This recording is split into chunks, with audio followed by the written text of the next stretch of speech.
Dadi, what is the meaning of the word tea? T એટલે ચા. Hot piping tea. ગરમ ગરમ ચા જોઈ ને હોટ પાઇપિંગ ટી એટલે તમે તમારા ફ્રેન્ડ્સને મળશો ને તો તમે મને બોલો give me all the tea guys. છે ને મારી બેનપણીઓ મને કાઢી મૂકશે. આવા બધા ક્યાંથી તારા નવા શબ્દ લઈ આવી છે? Dadi, what is the meaning of the word delulu? ડોલુલુ ને હોલુલુ અમારા વખતે આવા બધા વર્ડ જ નહોતા. પણ દાદી delulu is the salulu. હવે આ તો ભાઈ ક્યાંથી લઈ આવી સલુલુ નો?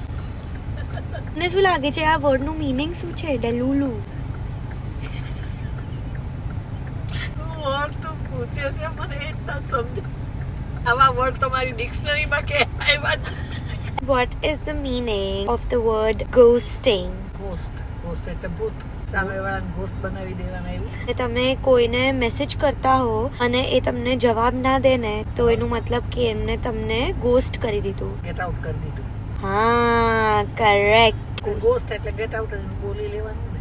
તો તમે કોઈને ગોસ્ટ કર્યું જ કે લાઈફમાં? ના કરો કોઈ. Very good at heart. હું કોઈને એવી રીતે ન કરી શકું.